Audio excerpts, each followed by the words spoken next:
ಕರ್ತನ ಪರಿಶುದ್ಧವಾದ ನಾಮಕ್ಕೆ ಮಹಿಮೆ ಉಂಟಾಗಲಿ. ಬಹಳ ಪ್ರಾಮುಖ್ಯವಾದಂತಹ ಒಂದು ಪ್ರಾಯೋಗಿಕ ವಿಷಯ ನಮ್ಮ ಮುಂದೆ ಕೊಡಲ್ಪಟ್ಟಿದೆ. ಈ ಒಂದು ವಿಷಯಕ್ಕೆ ಒಂದು ವೇಳೆ ಒಂದು ತಾಸಿನ ಮಾತು ಸಾಕಾಗುವುದಿಲ್ಲ, ನನಗೆ ಗೊತ್ತು.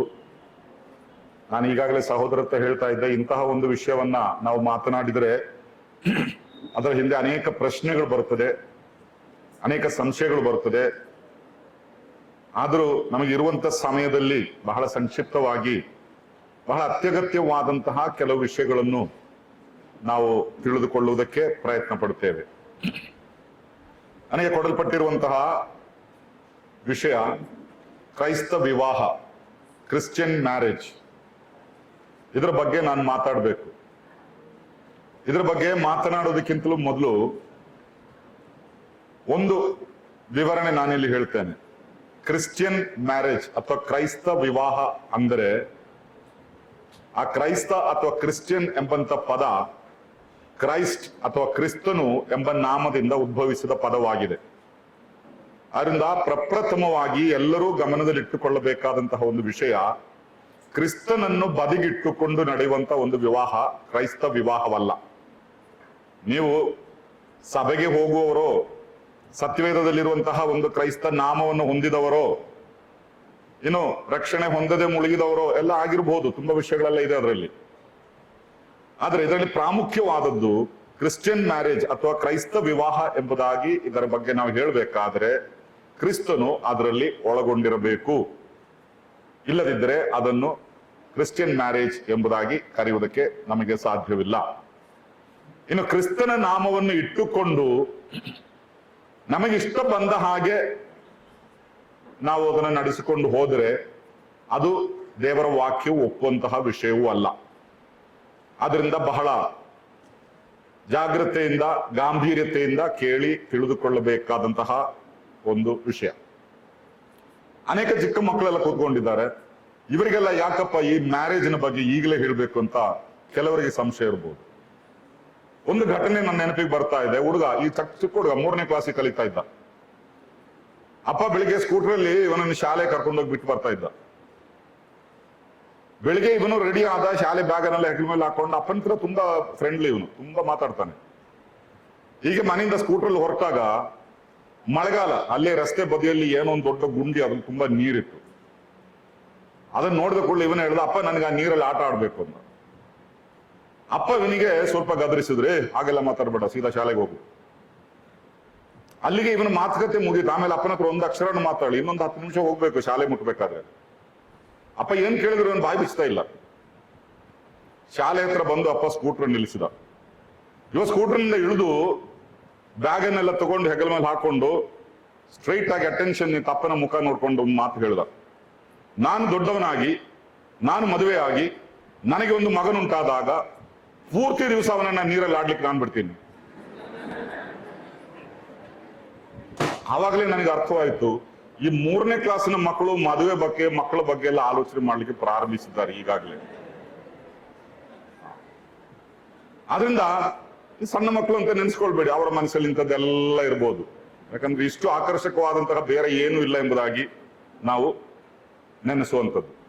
ಸುಮ್ಮನೆ ಅದ್ರ ಒಳಗಡೆ ಬಂದ್ರೆ ಮಾತ್ರ ಗೊತ್ತು ಇದ್ರೊಳಗಡೆ ಇರುವಂತ ಕಷ್ಟ.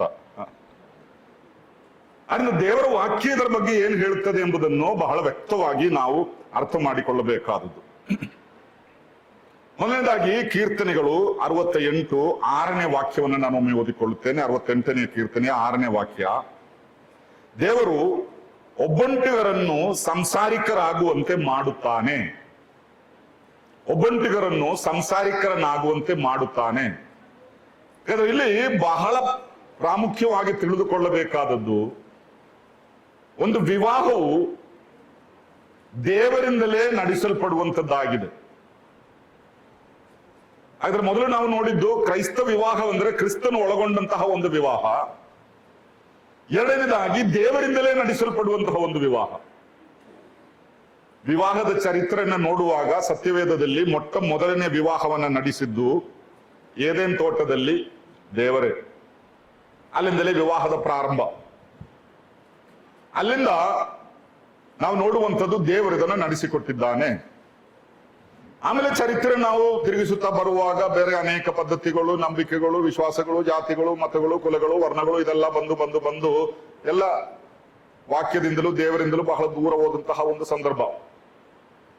ಆಗಲೇ ಕರ್ತನಾದ ಯೇಸು ಕ್ರಿಸ್ತನು ಬಂದನು, ಶಿಷ್ಯರನ್ನ ಆರಿಸಿಕೊಂಡನು. ಆತನ ಏರಿ ಹೋದ ಮೇಲೆ ಅವರಿಗೆ ಕ್ರೈಸ್ತರೆಂಬ ಹೆಸರು ಬಂತು.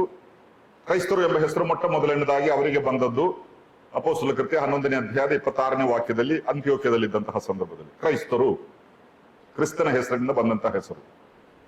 ಆದ್ರಿಂದ ಈ ಎರಡು ವಿಷಯಗಳು, ಒಂದು ಇದು ದೇವರಿಂದ ನಡೆಸಲ್ಪಡುವಂಥದ್ದು, ಎರಡು ಕ್ರಿಸ್ತನು ಒಳಗೊಂಡಿರುವಂತಹ ಒಂದು ವಿಷಯ. ಈ ಎರಡು ಇದರ ಮೂಲಭೂತ ತತ್ವಗಳು.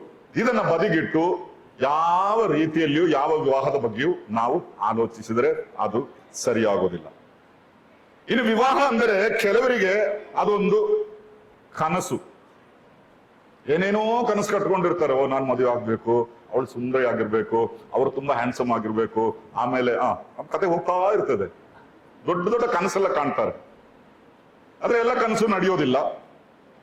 ಕೆಲವರಿಗೆ ಅವರ ಜೀವಿತದಲ್ಲಿ ಇದು ಒಂದು ಚರಿತ್ರೆ ಆಗೋಯ್ತು, ಇನ್ನೇನ್ ಮಾಡ್ಲಿಕ್ಕೆ ಆಗ್ತದೆ ಅಲ್ವಾ ಜಂಪು ಸರ್? ಇನ್ನೇನ್ ಮಾಡ್ಲಿಕ್ಕೆ ಆಗೋದಿಲ್ಲ, ಬೇಡ ಅಂದ್ರೂ ಬಿಡ್ಲಿಕ್ಕೆ ಆಗೋದಿಲ್ಲ. ಒಮ್ಮೆ ಸಿಕ್ಕಾಕೊಂಡ್ರೆ ಅದ್ರೊಳಗಡೆ ಅದರಿಂದ ಬಹಳ ಜಾಗ್ರತೆ ಇರ್ಬೇಕು. ಇದ್ರ ಬಗ್ಗೆ ಒಂದು ತೀರ್ಮಾನ ತೆಗೆದುಕೊಳ್ಬೇಕಾದ್ರೆ ಅಲ್ವಾ, ಬದಲಿಸ್ಲಿಕ್ಕೆ ಆದ್ರೆ ಒಮ್ಮೆ ಸಿಕ್ಕಾಕೊಂಡ್ರೆ ಹೋಯ್ತು ಲೈಫ್ ಟೈಮ್. ಅದನ್ನು ನಾವು ಯಾವಾಗಲೂ ನೆನೆಸಿಕೊಳ್ಳಬೇಕು.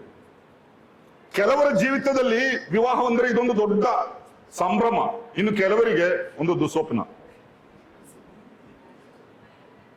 ಇದೆಲ್ಲ ನಾವು ಸಮೂಹದಲ್ಲಿ ನೋಡುವಂತಹ ವಿಷಯಗಳು. ಇನ್ನು ಭಾವನೆಗಳು, ಅನಿಸಿಕೆಗಳು, ಹಗಲುಗನಸುಗಳು ಇವೆಲ್ಲ ವಿವಾಹ ಜೀವಿತದಲ್ಲಿ ಅದು ಯಥಾರ್ಥ್ಯವಲ್ಲ. ಇವತ್ತಿನ ಕುಟುಂಬ ಜೀವಿತಗಳನ್ನೆಲ್ಲ ನಾವು ನೋಡುವಾಗ ಈ ಕುಟುಂಬದ ತತ್ವಗಳೆಲ್ಲ ಇವರಿಗೆ ಎಲ್ಲಿಂದ ಬರ್ತದೆ? ಟಿವಿ ಸೀರಿಯಲ್ ಇಂದ, ಸಿನಿಮಾದಿಂದ. ಆ ಸಿನಿಮಾದಲ್ಲಿ ಇಂಥ ಒಂದು ಕಥೆ ಇದೆ, ಈ ಸೀರಿಯಲ್ ಅಲ್ಲಿ ಇಂಥದ್ದೊಂದು ಕಥೆ. ಇದರಿಂದ ಎಲ್ಲ ತತ್ವಗಳು, ಪ್ರಿನ್ಸಿಪಲ್ಸ್, ಫ್ಯಾಮಿಲಿ ಪ್ರಿನ್ಸಿಪಲ್ಸ್ ಅನ್ನ ಕಂಡುಕೊಳ್ಳೋದು. ಮೊದಲ ಮುಂಚಿನ ಕಾಲದಲ್ಲೆಲ್ಲ ದೇವರ ವಾಕ್ಯದಿಂದ ತತ್ವಗಳನ್ನ ಸ್ವೀಕರಿಸ್ತಾ ಇದ್ರು. ಈಗ ಸಿನಿಮಾಗಳಿಂದಲೂ ಸೀರಿಯಲ್ನಿಂದಲೂ ಒಳ್ಳೊಳ್ಳೆ ನೀತಿ ಪಾಠಗಳೆಲ್ಲ ಸಿನಿಮಾದಲ್ಲಿ ಬರ್ತದೆ. ಈ ಸಿನಿಮಾ ಹೆಚ್ಚಂದ್ರೆ ಎಷ್ಟು? 2 ತಾಸು ಇರ್ತದೆ ಒಂದು ಸಿನಿಮಾ ಅಲ್ವಾ? ಈ ವಿವಾಹ ಜೀವಿತ ಅಂದ್ರೆ 2 ತಾಸಲ್ಲಿ ಮುಗಿಯೋದಲ್ಲ. ಈ 2 ತಾಸಲ್ಲಿ ಇವರು ತೋರಿಸೋದೆಲ್ಲ ನಾವು ನೆನೆಸಿದ ಹಾಗೆ ಯಾಥಾರ್ಥ್ಯವಲ್ಲ. ಆದ್ರಿಂದ ಇದರ ಬಗ್ಗೆ ಬಹಳ ಜಾಗ್ರತೆಯಿಂದ ನಾವು ಚಿಂತಿಸಲೇಬೇಕಾಗಿದೆ. ವಿವಾಹ ಜೀವಿತವು ಒಂದು ವಾಸ್ತವವಾಗಿದೆ. It's a reality. ಇದಕ್ಕೆ ಒಂದು ಸಿದ್ಧತೆ ಬೇಕು, ಇದಕ್ಕೆ ಒಂದು ಸಮರ್ಪಣೆ ಬೇಕು, ಇದಕ್ಕೆ ಕೆಲವು ತತ್ವಗಳಿರಬೇಕು. ಕ್ರೈಸ್ತ ಕುಟುಂಬ ಅಂದ್ರೆ ಏನು ಎಂಬುದಾಗಿ ನಾವೆಲ್ಲ ಈ ವಿವಾಹ ಪೂರ್ವವಾದಂತ, ಇಲ್ಲಿ ಕ್ರಿಶ್ಚಿಯನ್ ಮ್ಯಾರೇಜ್ ಎಂಬುದಾಗಿ ಹೇಳಿದಾಗ ಇದೆಲ್ಲ ವಿವಾಹ ಪೂರ್ವ ಸಲಹೆಗಳು. ಅಂದ್ರೆ ವಿವಾಹಿತರ ಆಗದೇ ಇರುವವರಿಗೆ ಕೊಡುವಂತ ಸಲಹೆಗಳನ್ನು ಇಲ್ಲಿ ನಾವು ಮಾಡ್ತಾ ಇರುವಂತದ್ದು, ವಿವಾಹಿತರ ಆದವರಿಗೋಸ್ಕರ ಇರುವಂತದ್ದಲ್ಲ. ಆಗ ಅನೇಕ ತತ್ವಗಳನ್ನೆಲ್ಲ ನಾವು ಕಟ್ಟಿಕೊಳ್ಳುತ್ತೇವೆ. ಒಮ್ಮೆ ಒಬ್ಬ ಸಹೋದರರು ಹೀಗೆ ಹೇಳಿದ್ರು, ವಿವಾಹಕ್ಕಿಂತ ಮೊದಲು, ಮದುವೆಗಿಂತ ಮೊದಲು ಮಕ್ಕಳನ್ನು ಬೆಳೆಸುವುದರ ಕುರಿತಾಗಿ ನನಗೆ 5 ತತ್ವಗಳಿತ್ತು. ಆದ್ರೆ ವಿವಾಹ ಆದ್ಮೇಲೆ ನನಗೆ 5 ಮಕ್ಕಳಿದ್ದಾರೆ, ತತ್ವಗಳಿಲ್ಲ. ಈಗ ಕಟ್ಟಿಕೊಂಡಂತ ಅನೇಕ ತತ್ವಗಳು ಆಮೇಲೆ ಇಲ್ಲದೆ ಹೋಗ್ತದೆ. ಅದು ನಡೆಯೋದಿಲ್ಲ, ಪ್ರಾಕ್ಟಿಕಲ್ ಅಲ್ಲ ಕೆಲವು ವಿಷಯ ಅಲ್ಲ. ಅಂದ್ರೆ ಸಿನಿಮಾದಲ್ಲಿ ನೋಡಿದಷ್ಟು ಸುಲಭ ಅನ್ಕೊಂತಾರೆ ಕುಟುಂಬ ಜೀವಿತ ಅಂದ್ರೆ, ಅಷ್ಟು ಸುಲಭ ಅಲ್ಲ ಇದು. ಅದರಿಂದ ಬಹಳ ಗಾಂಭೀರ್ಯತೆಯಿಂದ ಚಿಂತಿಸಬೇಕಾದಂತಹ ಒಂದು ವಿಷಯ. ಆದರೂ ಒಂದು ವಿವಾಹ ಜೀವಿತದ ಬಗ್ಗೆ ನಾವು ನೋಡುವಾಗ ಇದು ನಿಭಾಯಿಸ್ಲಿಕ್ಕೆ ಆಗದ ಒಂದು ಮರ್ಮವಲ್ಲ. ಮನಸ್ಸಿದ್ರೆ ಮಾರ್ಗ ಉಂಟು ಎಂಬುದಾಗಿ ಹೇಳ್ತೀವಲ್ಲ, ಅದೇ ಸಮಯದಲ್ಲಿ ಲಾಘವವಾಗಿ ತೆಗೆದುಕೊಳ್ಳುವಷ್ಟು ಸರಳವೂ ಅಲ್ಲ. ಅದರಿಂದ ಬಹಳ ಜಾಗ್ರತೆಯಿಂದ ಇದರ ಬಗ್ಗೆ ನಾವು ಚಿಂತಿಸಬೇಕು. ಜ್ಞಾನೋಕ್ತಿಗಳ ಗ್ರಂಥ 12ನೇ ಅಧ್ಯಾಯದ 4ನೇ ವಾಕ್ಯದಲ್ಲಿ ನಾವು ಒಂದು ಮಾತನ್ನು ಓದುತ್ತೇವೆ. ಗುಣವಂತೆಯು ಪತಿಯ ತಲೆಗೆ ಕಿರೀಟ, ಮಾನ ಕಳೆಯುವವಳು ಪತಿಯ ಎಲುಬಿಗೆ ಕ್ಷಯ. ಇದು ಎಷ್ಟೋ ವರ್ಷಗಳ ಹಿಂದೆ ಜ್ಞಾನಿಯಾದ ಸೊಲೊಮೋನನು ಬರೆದಂತ ಮಾತುಗಳು. ಈಗ ಅದಕ್ಕೆ ನಮ್ಮ ಭಾಷೆಯಲ್ಲಿ ಹೊಸತಾದಂತಹ ಒಂದು ನಿರ್ವಚನ ಇದೆ. ಏನ್ ಗೊತ್ತಾ? ನಾರಿ ಮುನಿದರೆ ಮಾರಿ ಅಂತಾರೆ ಕೆಲವರು. ಇಲ್ಲ, ನಾನು ಹೆಣ್ಮಕ್ಳನ್ನು ದೂರ್ತಾ ಇಲ್ಲ. ಅದಕ್ಕಿಂತಲೂ ದೊಡ್ಡ ಸಂತ ಈ ಕಡೆಯವರು ಮುನಿದ್ರೆ, ಯಾರು ಮುನಿದ್ರು ಅದು ಕಷ್ಟನೇ. ಆದ್ರೆ ವಾಕ್ಯದಲ್ಲಿ ಕೆಲವು ತತ್ವಗಳಿದೆ. ಮನೆಯಾದರೂ ಜ್ಞಾನೋಕ್ತಿಗಳು 19:14, ಮನೆ ಮಾರು ಆಸ್ತಿ ಪಾಸ್ತಿಯು ಪಿತೃಗಳಿಂದ ದೊರಕುವುದು, ವಿವೇಕಿಯಾದ ಹೆಂಡತಿಯು ಯೆಹೋವನ ಅನುಗ್ರಹವೇ. ಇದೆಲ್ಲ ವಾಕ್ಯದಲ್ಲಿರುವಂತಹ ಕೆಲವು ತತ್ವಗಳು. ಅಪ್ಪ ಅಮ್ಮ ನಿಮಗೆ ಮನೆ ಕೊಡ್ಬೋದು, ಆಸ್ತಿ ಕೊಡ್ಬೋದು, ಮನೆ ಕಟ್ಟಿ ಏನೆಲ್ಲ ಕೊಡ್ಬೋದು ನಿಮಗೆ, ಅವ್ರಿಗೆ ಇದ್ದದನ್ನೆಲ್ಲ ನಿಮಗೆ ಕೊಡ್ಬೋದು. ಆದ್ರೆ ವಿವೇಕಿಯಾದ ಒಂದು ಹೆಂಡತಿ ಬೇಕಾದ್ರೆ, ವಿವೇಕವುಳ್ಳಂತಹ ಒಬ್ಬ ಪುರುಷನು ಗಂಡನು ಬೇಕಾದ್ರೆ ಅದು ಯೆಹೋವನಿಂದಲೇ ಬರಬೇಕು. ಅಲ್ಲದೆ ನಮ್ಮ ಸ್ವಂತ ಶಕ್ತಿಯಲ್ಲಿ ಹಾಕಿಕೊಂಡು ನಾವು ಮುಂದೆ ಹೋದರೆ ಅದರಿಂದ ನಮಗೆ ಏನು ಸಿಕ್ಕೋದಿಲ್ಲ. ಆದ್ರಿಂದ ಈ ವಿವಾಹದ ಕುರಿತಾಗಿರುವಂತಹ ನಮ್ಮ ದೃಷ್ಟಿಕೋನ ಅದು ಸರಿಯಾಗಬೇಕು. ಅದು ಸರಿಯಾಗಿದ್ರೆ ವಿವಾಹ ಜೀವಿತವೂ ಸರಿಯಾಗಿರ್ತದೆ. ಅದು ತಪ್ಪಿದ್ರೆ ಎಲ್ಲವೂ ಬುಡ ಮೇಲಾಗ್ತದೆ, ಯಾವುದೂ ನಾವು ನೆನೆಸಿದ ಹಾಗೆ ಹೋಗುವುದಿಲ್ಲ.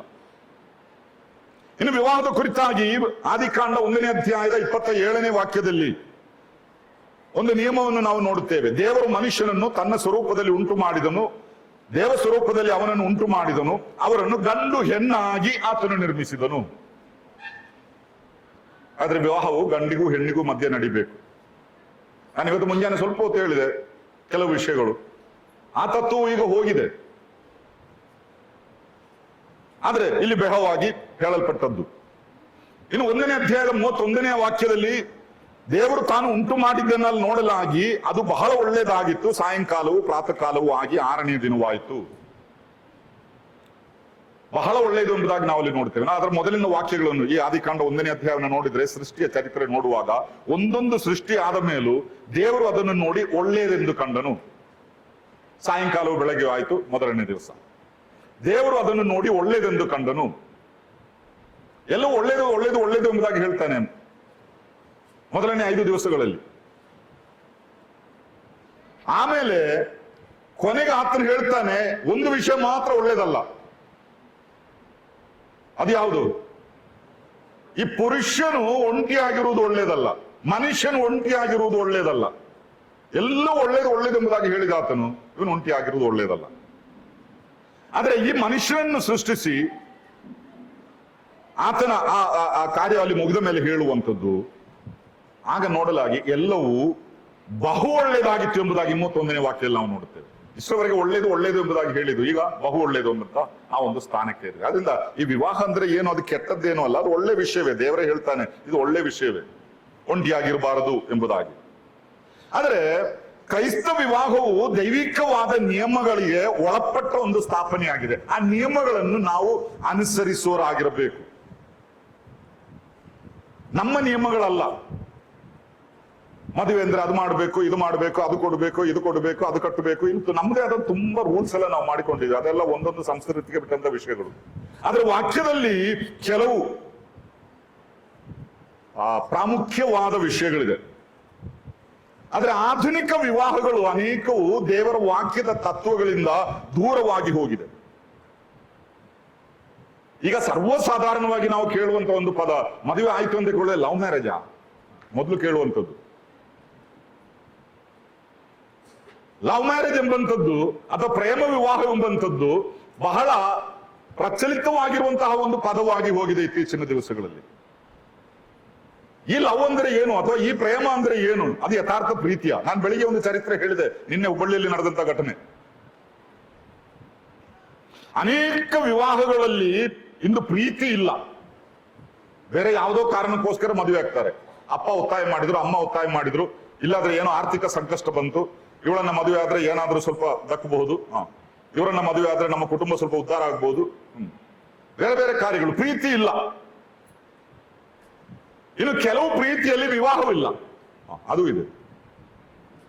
ಲಿವ್ ಇನ್ ಟುಗೆದರ್ ಎಂಬಂಥದ್ದೆಲ್ಲ ಈಗ ಜಾಸ್ತಿ ಆಗ್ತಾ ಇದ್ದೇವೆ, ಬಹಳ ಪ್ರಚಲವಾಗಿದೆ. ಮದುವೆ ಬೇಡ, ಒಟ್ಟಿಗೆ ಜೀವಿಸಿದ್ರೆ ಸಾಕು. ಅದು ಕಾನೂನು ಪ್ರಕಾರವಾಗಿ ಈಗ ಮಾನ್ಯತೆ ಹೊಂದುವಂತಹ ಒಂದು ವಿಷಯವಾಗಿ ಬೆಳೆದು ಬರುತ್ತಾ ಇದೆ. ಅಂದ್ರೆ ದೇವರ ವಾಕ್ಯ ಏನ್ ಹೇಳುತ್ತದೆ? ಮೊದಲನೇದಾಗಿ ಕ್ರೈಸ್ತ ವಿವಾಹವು ದೇವರ ಚಿತ್ತದಲ್ಲಿ ನಡೆಯಬೇಕು, ಅಥವಾ ಒಬ್ಬನು ತನ್ನ ಜೀವನ ಸಂಗಾತಿಯನ್ನು ದೇವರ ಚಿತ್ತದಲ್ಲಿ ಕಂಡುಕೊಳ್ಳಬೇಕು. ದೇವರ ಚಿತ್ತ ಈ ನನ್ನ ವಿವಾಹದ ವಿಷಯದಲ್ಲಿ ಏನು, ಇದನ್ನ ನಾನು ಕಂಡುಕೊಳ್ಳಬೇಕು. ನಾವು ವಿವಾಹದ ಆಲೋಚನೆ ಬರುವಂತಹ ಸಂದರ್ಭದಲ್ಲಿ ಅನೇಕ ವಿಷಯಗಳ ಬಗ್ಗೆ ಆಲೋಚಿಸ್ತೇವೆ. ಆದ್ರೆ ಅಲ್ಲಿ ತಿಳ್ಕೊಳ್ಳಬೇಕಾದಂತಹ ಪ್ರಾಮುಖ್ಯವಾದಂತಹ ಒಂದು ವಿಷಯ, ದೇವರ ಚಿತ್ತ ಏನು ಎಂಬುದಾಗಿ ನಾವು ಹುಡುಕಿದ್ದೆವು. ಆ ಹುಡುಗನ ಕುಟುಂಬ ಹೇಗೆ, ಅವಳ ಮನೆಯವರು ಹೇಗೆ, ಅವರ ಚರಿತ್ರೆ ಹೇಗೆ, ಅವರಿಗೆ ಎಷ್ಟು ಆಸ್ತಿ ಇದೆ, ಅವನಿಗೆ ಎಷ್ಟು ಸಂಬಳ ಸಿಗ್ತದೆ, ಇದನ್ನೆಲ್ಲ ನಾವು ಹುಡುಕ್ತೇವೆ. ಆದ್ರೆ ದೇವರ ಚಿತ್ತ ಹೌದೋ ಅಲ್ಲವೋ ಎಂಬಂಥದ್ದು ಅನೇಕರು ಚಿಂತಿಸುವುದೇ ಇಲ್ಲ. ಆ ಒಂದು ವಿಷಯವನ್ನ ದೂರವಿಟ್ಟಿದ್ದಾರೆ. ಇದು ಎಲ್ಲ ನಾವು ಎನಿಸಿದಂತೆ ನಡೆದ್ರೆ ಇದು ದೇವರ ಚಿತ್ತ. ಇನ್ನು ನಮ್ಮೂರಲ್ಲಿ ಎಲ್ಲ ಸಾಂಬಾರ್ ಗೊತ್ತಲ್ಲ, ಸಾಂಬಾರ್ ಮಾಡುವಾಗ ನಮ್ಗೆ ಇಷ್ಟ ಇದ್ದ ತರಕಾರಿನೆಲ್ಲ ಕಡ್ದು ಹಾಕ್ತಾರೆ. ಏನೆಲ್ಲ ಹಾಕ್ಬೇಕು ಎಲ್ಲ ಹಾಕ್ತಾರೆ. ಸಾಂಬಾರ್ ಎಲ್ಲ ಆದ್ಮೇಲೆ ಲಾಸ್ಟಿಗೆ ನಮ್ಮ ಭಾಷೆಯಲ್ಲಿ ಒಗ್ಗರಣೆ ಅಂತಾರೆ, ನಿಮ್ ಕಡೆ ಏನ್ ಹೇಳ್ತಾರೆ ಗೊತ್ತಿಲ್ಲ, ಒಗ್ಗರಣೆ. ಇದೆಲ್ಲ ಆದ್ಮೇಲೆ ಲಾಸ್ಟಿಗೆ ಒಂದು ಒಗ್ಗರಣೆ ಹಾಕ್ತಾರೆ. ಹಾಗೆ ಈ ವಿವಾಹ ಎಂಬಂಥದ್ದು ನಮಗೆ ಇಷ್ಟ ಬಂದದನ್ನೆಲ್ಲ ಹಾಕಿ ತುಂಬಿ ತುಳುಗಿಸಿ ಎಲ್ಲವನ್ನ ಮಾಡಿಕೊಂಡ ಮೇಲೆ ಲಾಸ್ಟಿಗೆ ಒಂದು ಒಗ್ಗರಣೆ, ದೇವರ ಚಿತ್ತ. ಈಗ ಅಲ್ಲ ದೇವರ ಚಿತ್ತ ಕಂಡುಕೊಳ್ಬೇಕಾದದ್ದು ಒಗ್ಗರಣೆ ಹಾಕಿದ ಹಾಗೆ. ನನಗೆ ಇಷ್ಟ ಇದ್ರೆ ದೇವರ ಚಿತ್ತ, ನನಗೆ ಇಷ್ಟ ಇಲ್ಲದಿದ್ರೆ ದೇವರ ಚಿತ್ತ ಅಲ್ಲ. ಹಾಗಲ್ಲ. ಈ ವಾಕ್ಯ ಏನ್ ಹೇಳ್ತದೆ? ವಾಕ್ಯ ಹೇಳುವಂಥದ್ದು ನೀವೆಲ್ಲ ವಿಷಯದಲ್ಲಿಯೂ ದೇವರ ಚಿತ್ತವನ್ನು ಹುಡುಕೋರಾಗಿರ್ಬೇಕು. ಎಫೆಸದವರಿಗೆ ಬರೆದ ಪತ್ರಿಕೆ 5ನೇ ಅಧ್ಯಾಯದ 17ನೇ ವಾಕ್ಯದಲ್ಲಿ, ಬುದ್ಧಿಹೀನರಾಗಿ ನಡೆಯದೆ ಕರ್ತನ ಚಿತ್ತವೇನೆಂಬುದನ್ನು ವಿಚಾರಿಸಿ ತಿಳಿದವರಾಗಿರ್ರಿ. ಕರ್ತನ ಚಿತ್ತ ಅದನ್ನು ವಿಚಾರಿಸಿ ತಿಳಿದುಕೊಳ್ಬೇಕು. ಅಲ್ಲದೆ ಸುಮ್ಮನೆ ಮಲ್ಕೊಂಡಾಗ ಒಂದು ನನ್ ಕನಸು ಬಂತು, ಇದೇ ಹುಡುಗಿ ನನಗೆ ಅಥವಾ ಇದೇ ಹುಡುಗ ನನಗೆ ಅಲ್ಲ, ವಿಚಾರಿಸಿ ತಿಳ್ಕೊಳ್ಬೇಕು. ಸುಮ್ಮನೆ ಬರೋದಲ್ಲ ಅದು. ಪ್ರಾರ್ಥನೆ ಮಾಡ್ತಾನೆ, ಕರ್ತನೆ ನನ್ನ ಇಷ್ಟಪಡುವಂತಹ ವ್ಯಕ್ತಿ ನಾಳೆ ಕೆಂಪು ಚೂಡಿದಾರ್ ಹಾಕೊಂಡು ಬಂದ್ರೆ, ಇಲ್ಲಿ ಬಂದ ಕೂಡಲೇ ಕೆಂಪಿನವರು ತುಂಬಾ ಇದ್ದಾರೆ, ಇದರಲ್ಲಿ ಯಾವುದು ಸಂಶಯ. ಕರ್ತನೆ ಅದ್ ನಡೀಲಿಲ್ಲ, ನಾಳೆ ಹಸಿರು ಬಣ್ಣದ ಹಾಕೊಂಡು ಬರ್ಬೇಕು. ಹೀಗೆಲ್ಲ ಚಿತ್ತ ಕಂಡು ಹುಡುಕೋದು. ಕರ್ತನು ಪ್ರತಿಯೊಬ್ಬ ವ್ಯಕ್ತಿಗೂ ಒಂದು ನಿರ್ದಿಷ್ಟವಾದ ವ್ಯಕ್ತಿಯನ್ನು ಮೊದಲೇ ಸಿದ್ಧ ಮಾಡಿದ್ದಾನೆ. ಅಲ್ಲದೆ ಈ ಕ್ರೈಸ್ತ ವಿವಾಹ ಅಂತ ಹೇಳಿದ್ರೆ ಒಂದು 10 ಜನರನ್ನ ಸಾಲಾಗಿ ನಿಲ್ಲಿಸಿ ಇದರಲ್ಲಿ ಯಾವುದಾದ್ರೂ ಒಂದನ್ನು ಆರಿಸಿಕೋ ಎಂಬಂತದ್ದಲ್ಲ. ಹಳೆ ಕಾಲದಲ್ಲಿ ಸ್ವಯಂವರ ಪದ್ಧತಿ ಎಲ್ಲ ಇತ್ತಂತೆ, ಅದೆಲ್ಲ ಚರಿತ್ರೆಯಲ್ಲಿ ಓದಿರಬಹುದು. ಅದಲ್ಲ ಇಲ್ಲಿ ತುಂಬಾ ಜನರನ್ನ ನಿಲ್ಲಿಸಿ ಅದರಲ್ಲಿ ಯಾವುದಾದ್ರೂ ಒಂದನ್ನ ಆರಿಸುವಂಥದ್ದಲ್ಲ. ಆದ್ರೆ ನಿರ್ದಿಷ್ಟವಾದ ಒಂದು ಮಾತ್ರ ನಿನಗೆ ನಿಯಮವಾಗಿದೆ, ಅದು ಯಾವುದು ಎಂಬುದಾಗಿ ತಿಳಿಯುವಂಥದ್ದೇ ಯಥಾರ್ಥವಾದಂತಹ ಕ್ರೈಸ್ತ ವಿವಾಹ. ಅದಲ್ಲದೆ ಬೇರೆ ಯಾವುದನ್ನು ನೀವು ಕಟ್ಟಿಕೊಂಡ್ರು ಅದು ಸರಿ ಹೋಗುದಿಲ್ಲ. ಅದರಿಂದ ಕ್ರೈಸ್ತ ವಿವಾಹವು ಹಲವು ಸಾಧ್ಯತೆಗಳಿಂದ ಯಾವುದಾದರೂ ಒಂದನ್ನು ಆರಿಸುವುದಲ್ಲ, ಬದಲು ದೇವರ ಚಿತ್ತದಲ್ಲಿರುವ ಏಕ ಸಾಧ್ಯತೆಯನ್ನು ಹುಡುಕುವುದೇ. ತೆಂಗಿನಕಾಯಿ ಇದೆಯಲ್ಲ, ನಮ್ಗೆಲ್ಲ ಗೊತ್ತು ತೆಂಗಿನಕಾಯಿ. ಒಂದು 500 ತೆಂಗಿನಕಾಯಿ ಅದನ್ನ 2 ಹೋಳಾಗಿ ಮಾಡಿ ಒಟ್ಟಿಗೆ ಎಷ್ಟು ತುಂಡು ಬರ್ತದೆ? 1000 ತುಂಡಾಯ್ತು. 500 ತೆಂಗಿನಕಾಯಿನ 2 ಹೋಳು ಮಾಡಿ ಹಾಕಿದ್ರೆ 1000 ತುಂಡಾಯ್ತು. ಇದನ್ನೆಲ್ಲ ಮಿಕ್ಸ್ ಮಾಡಿ ಆಮೇಲೆ ಇದರಿಂದ 1 ಹೋಳನ್ನ ತೆಗೀರಿ. ಇನ್ನು ಎಷ್ಟು ಬಾಕಿ ಉಳಿದಿದೆ? 999. ಈ 991ರಲ್ಲಿ ಈ 1 ಹೋಳಿಗೆ ಫಿಟ್ ಆಗುವುದು ಎಷ್ಟಿದೆ? ಅದರಲ್ಲಿ ಒಂದೇ ಅಲ್ವಾ? ಬಾಕಿ 998 ವೇಸ್ಟ್. ಆ ಬಾಕಿ 998ರಲ್ಲಿ ಯಾವುದನ್ನು ತೆಗೆದುಕೊಂಡು ಜೋಡಿಸಿದ್ರು ಲೀಕ್ ಆಗ್ತದೆ. ಒಳಗೆ ಗಾಳಿ ಬರ್ತದೆ, ಒಳಗೆ ನೀರು ಹೋಗ್ತದೆ, ಸಮಸ್ಯೆಗಳು ಶುರು ಆಗ್ತದೆ. ಅದೇ ರೀತಿ ದೇವರು ಈ ಪುರುಷನನ್ನು ಸೃಷ್ಟಿಸಿದಾಗ, ಅವನಿಗೋಸ್ಕರ ಒಂದು ಸಹಪಾಠಿಯನ್ನು, ಒಂದು ಸಂಗಾತಿಯನ್ನು ಸೃಷ್ಟಿಸಿದಾಗ, ಅವನ ಒಂದು ಹೋಳು, ಅವನ ಪಕ್ಕೆಲುಬು, ಅದು ತತ್ವ. ಅವಳನ್ನು ಸೃಷ್ಟಿಸಿದ ಹಾಗೆ ಅಲ್ವೋ? ಆ ತತ್ವ ಈಗಲೂ ನೆಲೆಗೊಂಡಿದೆ. ಒಂದು ವೇಳೆ ಅಕ್ಷರಿಕವಾಗಿ ನಮ್ಮ ಪಕ್ಕೆಲುಬನ್ನು ತೆಗೆಯದಿದ್ದರೂ ದೇವರ ದೃಷ್ಟಿಯಲ್ಲಿ ಒಬ್ಬ ವ್ಯಕ್ತಿಗೆ ಇನ್ನೊಬ್ಬ ವ್ಯಕ್ತಿಯನ್ನು ದೇವರು ನಿಯೋಜಿಸಿದ್ದಾನೆ. ಅದು ಮಾತ್ರವೇ ದೇವರ ಚಿತ್ತ, ಅದಕ್ಕೆ ಬದಲಿ ಇಲ್ಲ. ಆದ್ರಿಂದ ಸುಮ್ಮನೆ ಬಣ್ಣ ನೋಡಿ, ಚರ್ಮ ನೋಡಿ, ನಗು ನೋಡಿ, ಕೂದಲು ನೋಡಿ, ಹಲ್ಲು ನೋಡಿ ಅದಕ್ಕೆ ಬಲಿ ಬೀಳಬಾರದು. ಅದು ಬಹಳ ತೊಂದರೆಗಳನ್ನು ಉಂಟು ಮಾಡುವಂಥದ್ದಾಗಿದೆ. ಇವರು ಮದುವೆ ಆದ್ರು. ಮದುವೆ ಆಗಿ ಬಂದ ಮೇಲೆ ಫಸ್ಟ್ ದಿವಸ ಇವಳು ಇವನ ಹತ್ರ ಕೇಳಿದ, ನಿನಗೆ ನನ್ನ ಯಾವುದು ನೋಡಿ ನಿನಗೆ ಇಷ್ಟ ಆಯ್ತು ಎಂಬುದಾಗಿ. ಅವನು ಹೇಳಿದ ನಿನ್ನ ಕೂದಲಿದೆಯಲ್ಲ ಬಹಳ ಚೆನ್ನಾಗಿ ಕಂಡಿದೆ, ನನಗೆ ಅದಕ್ಕೆ ಇಷ್ಟ ಬಂದಿತ್ತು. ಆಮೇಲೆ ಅವನು ಇವಳ ಹತ್ರ ಕೇಳಿದ, ನಿನಗೆ ನನ್ನಲ್ಲಿ ಏನು ಇಷ್ಟ ಆಯ್ತು ಎಂಬುದಾಗಿ. ನೀವು ನಂಬುವಾಗ ನಿಮ್ಮ ಹಲ್ಲಿದೆಯಲ್ಲ ಎಷ್ಟು ಚೆನ್ನಾಗಿ ಕಾಣಿಸ್ತದೆ. ಸೊ ಇಬ್ಬರಿಗೂ ಇದನ್ನ, ಒಬ್ಬರಿಗೆ ಕೂದಲು ನೋಡಿ ಇಷ್ಟ ಆಯ್ತು, ಇನ್ನೊಬ್ಬರಿಗೆ ಹಲ್ಲು ನೋಡಿ ಇಷ್ಟ ಆಯ್ತು. ಮದುವೆ ಮಾಡ್ಕೊಂಡ್ರು. ರಾತ್ರಿ ಸ್ವಲ್ಪ ಹೊತ್ತೆಲ್ಲ ಮಾತಾಡ್ಕೊಂಡು ಇವರು ಮಲಗಿದ್ರು. ಬೆಳಿಗ್ಗೆ ಒಬ್ಬರು ಎದ್ದು ಬಂದು ಕಬಡ್ ತೆಗೆದು ನೋಡಿದಾಗ ಒಂದು ವಿಗ್ ಇದೆ ಅಲ್ಲಿ. ಇವರ ತಲೆ ನೋಡಿದಾಗ ಅದರಲ್ಲಿ ಏನೂ ಇಲ್ಲ. ಅವಳು ಎದ್ದುಕೊಂಡು ಹಲ್ಲು ಜಿಲಿಕೆ ಬಂದು ಬಾತ್ರೂಮ್ ಹತ್ರ ಬಂದಾಗ ಗ್ಲಾಸಿನಲ್ಲಿ ಒಂದು ಸೆಟ್ ಹಲ್ಲಿದೆ. ಈ ನಾನು ಉದಾಹರಣೆ ಹೇಳಿದ ಒಂದು ಕತೆ, ಆದ್ರೆ ತುಂಬಾ ದೊಡ್ಡ ಪಾಠ ಇದರಿಂದ ಕಲಿಬೇಕು. ಈ ಹೊರನೋಟ ಎಂಬುದಾಗಿ ಕಾಣುವಂತದ್ದುಂಟಲ್ಲ, ಇದೆಲ್ಲ ಸುಮ್ಮನೆ. ಇದೆಲ್ಲ ನಿಮ್ಮನ್ನ ವಂಚಿಸುವುದಕ್ಕಾಗಿ ಏನ್ ಬೇಕಾದರೂ ಮಾಡ್ಬೋದು. ವಾಟ್ಸಾಪ್ನಲ್ಲಿ, ಇಂಟರ್ನೆಟ್ನಲ್ಲಿ, ಇನ್ನು ಯೂಟ್ಯೂಬ್ನಲ್ಲಿ, ಇನ್ನು ಬೇರೆ ಏನೆಲ್ಲ ಇದೆ ಸೋಷಿಯಲ್ ಮೀಡಿಯಾ. ನನಗೆ ಎಲ್ಲದ್ರ ಹೆಸರು ಗೊತ್ತಿಲ್ಲ. ವಾಟ್ಸಾಪ್ ಮಾತ್ರ ಒಂದು ಅರ್ಜೆಂಟ್ ಸಂದೇಶಕ್ಕೆ ನಾನು ಮಾಡೋದು, ಬೇರೆ ಯಾವುದೂ ಇಲ್ಲ ನನ್ನ ಹತ್ರ. ನಿಮಗೆ ಗೊತ್ತಿರ್ಬೋದು ಹೆಸರು, ನಿಮ್ಮ ಹತ್ರ ಕೇಳಿ ನಾನು ಕಲ್ಕೊಳ್ಬೇಕು. ಎಲ್ಲಿ ಭೇಟಿ ಅದು ಆನ್ಲೈನ್ ಬಂದದ್ದು. ಈಗ ಏನೋ ಎಐ ಆರ್ಟಿಫಿಷಿಯಲ್ ಇಂಟೆಲಿಜೆನ್ಸ್ ಅಂತ ಹೇಳಿ ಬಂದಿದೆ. ಯಾರ ಮುಖ ಬೇಕಾದ್ರೂ ಯಾರಿಗೆ ಬೇಕಾದ್ರೂ ತೋರಿಸಬಹುದು. ಅದರಿಂದ ಇಂತಹ ಆಕರ್ಷಣೆಗಳಿಗೆ ಬಲಿಯಾಗಿ ಹೋದರೆ ನಾವು ಸಿಕ್ಕಾಕೊಳ್ತೇವೆ. ಜ್ಞಾನೋಕ್ತಿಗಳು 31:30 ಸೌಂದರ್ಯವು ನೆಚ್ಚತಕ್ಕದ್ದಲ್ಲ, ಲಾವಣ್ಯವು ನೆಲೆಯಲ್ಲ, ಯೆಹೋವನಲ್ಲಿ ಭಯಭಕ್ತಿ ಉಳ್ಳವಳೇ ಸ್ತೋತ್ರ ಪಾತ್ರಳು.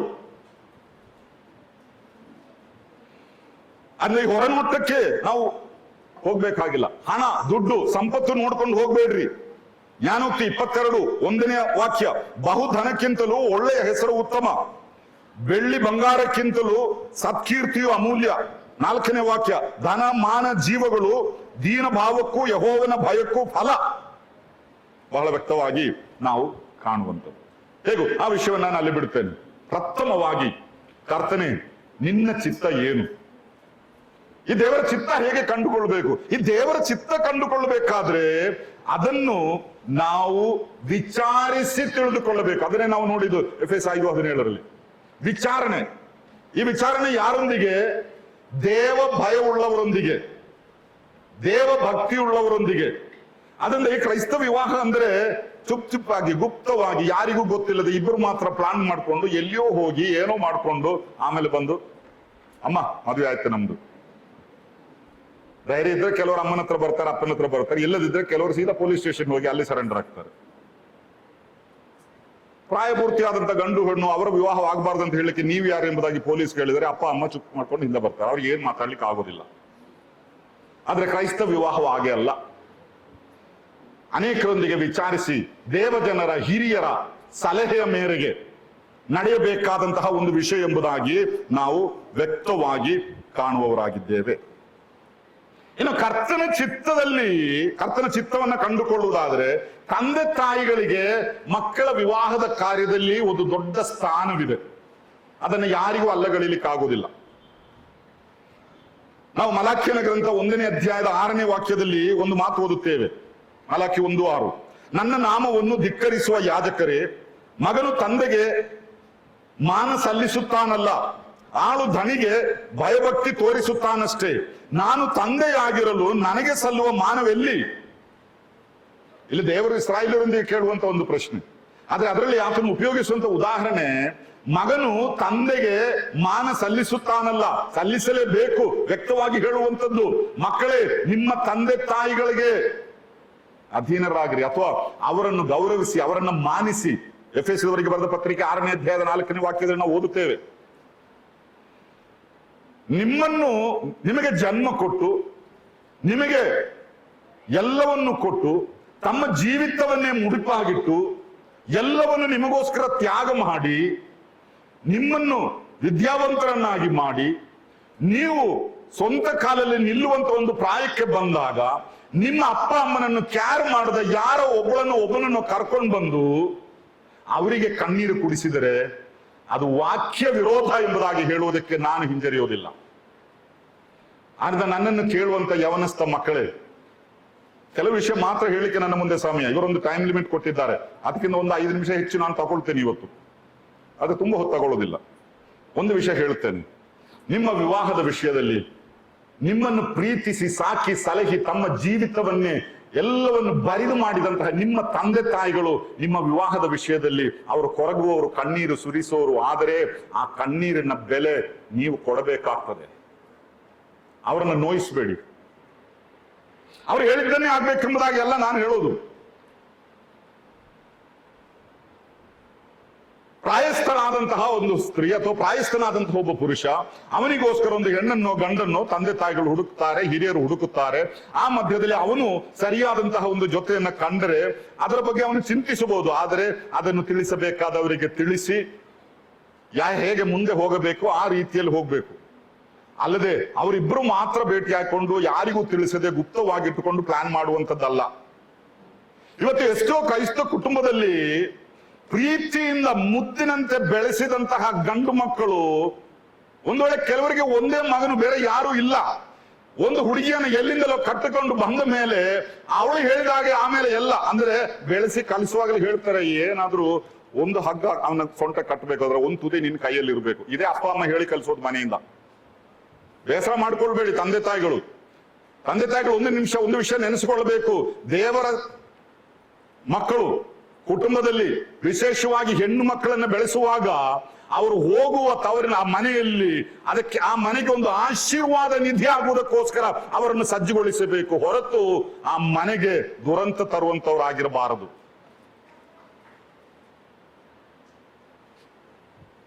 ಅದರಿಂದ ಬಹಳ ವ್ಯಕ್ತವಾಗಿ ನಾನು ಹೇಳ್ತೇನೆ, ಗಂಡು ಮಕ್ಕಳೇ ಹೆಣ್ಣು ಮಕ್ಕಳೇ, ಯಾವ ಕಾರಣದಿಂದಲೂ ನಿಮ್ಮ ತಂದೆ ತಾಯಿಗಳು ಕಣ್ಣೀರು ಸುರಿಸುವುದಕ್ಕೆ ನೀವು ಅವಕಾಶ ಕೊಡಬೇಡಿರಿ.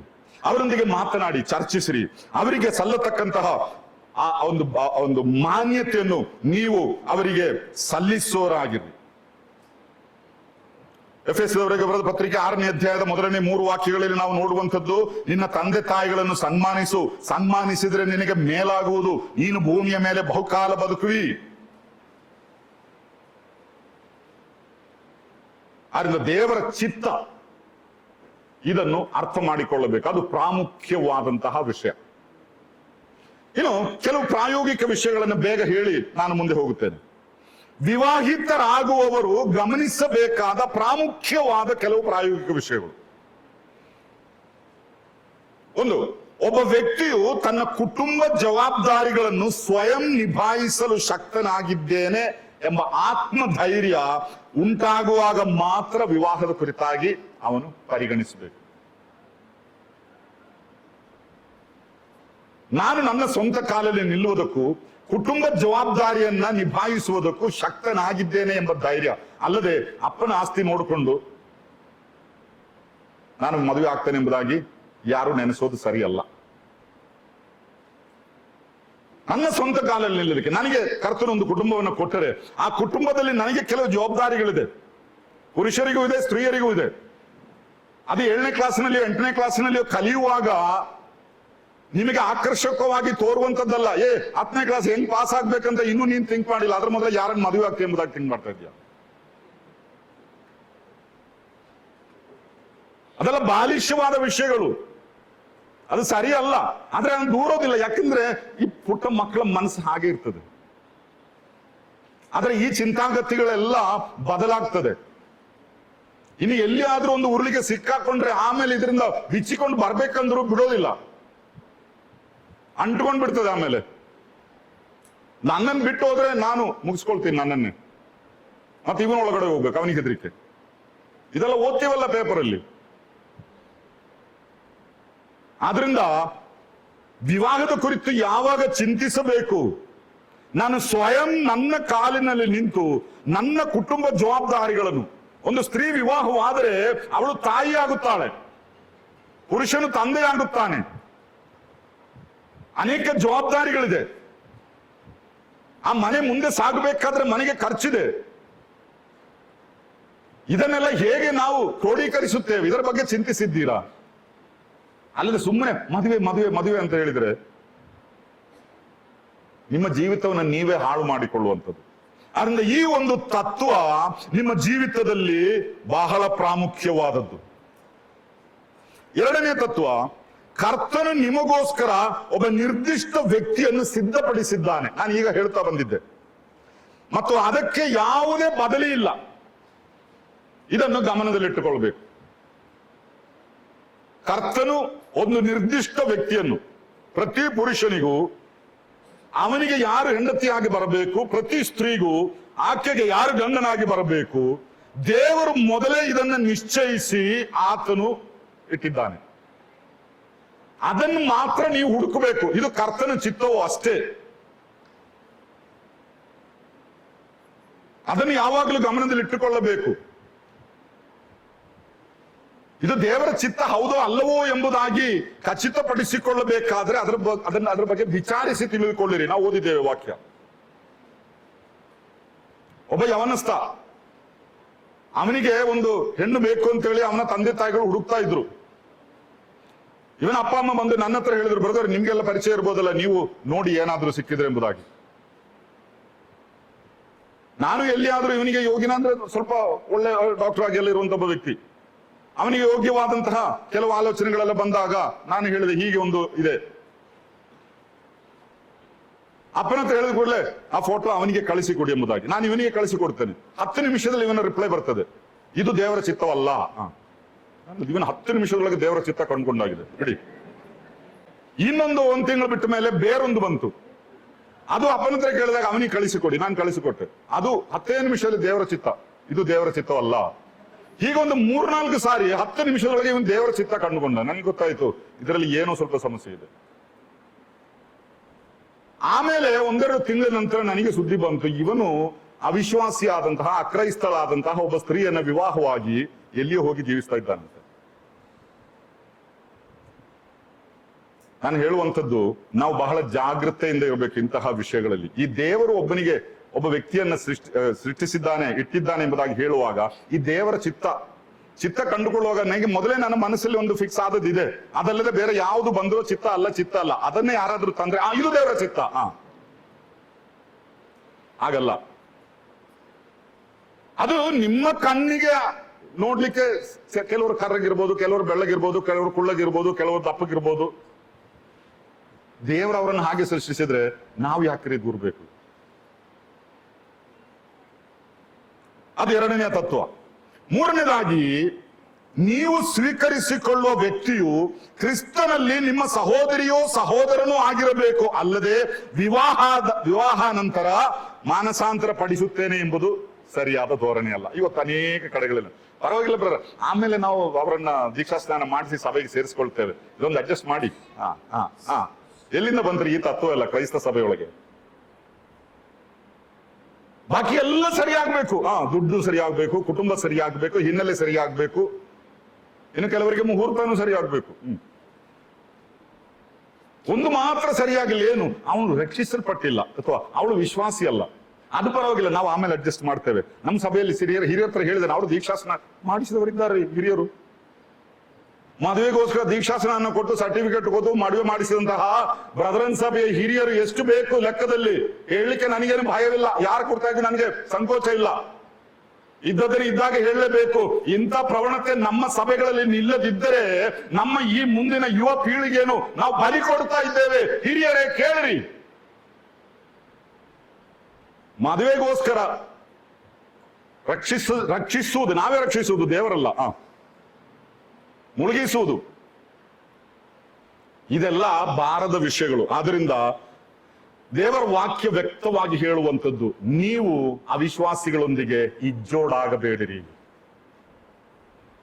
ಅದನ್ನು ಮೊದಲು ಹುಡುಕಬೇಕಾದದ್ದು, ನಾನು ವಿವಾಹವಾಗುವ ವ್ಯಕ್ತಿ ಈಗಾಗಲೇ ಕ್ರಿಸ್ತನನ್ನು ಕಂಡುಕೊಂಡಿದ್ದಾಳೋ ಅದು ಸರಿ ಆದ್ರೆ ಮಾತ್ರವೇ ಮುಂದೆ ಹೋಗಿ ಅದರ ಬಗ್ಗೆ. ಇಲ್ಲದಿದ್ರೆ ಅಲ್ಲಿಯೇ ಸ್ಟಾಪ್ ಹಾಕಿ ಆಮೇಲೆ ನಾವು ರಕ್ಷಣೆಗೆ ನಡೆಸುತ್ತೇವೆ ಎಂಬಂಥದ್ದು ವಾಕ್ಯಾಧಾರಿತವಲ್ಲ.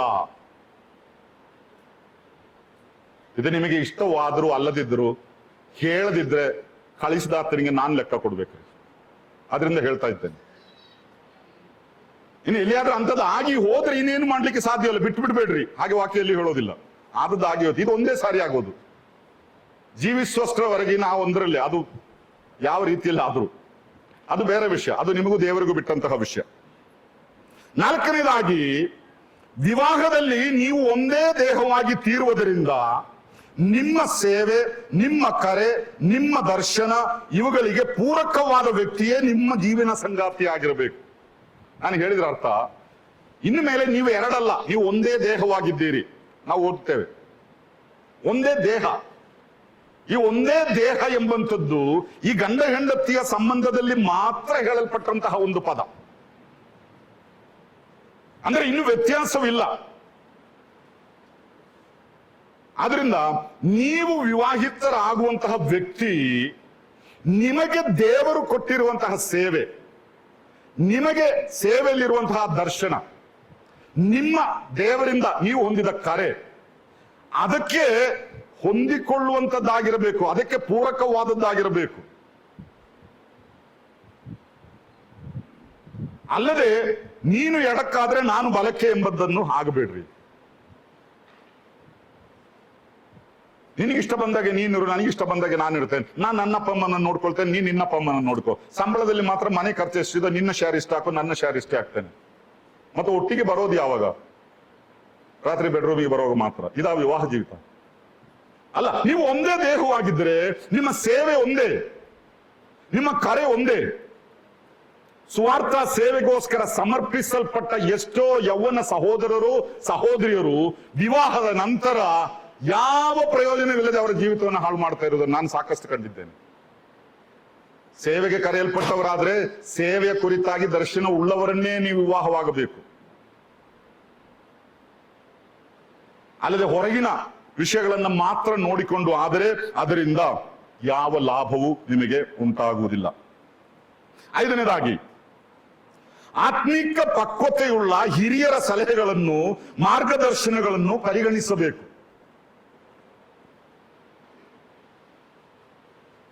ಇದನ್ನೆಲ್ಲ ರಹಸ್ಯವಾಗಿ ಇಟ್ಕೊಳ್ಬೇಡ್ರಿ.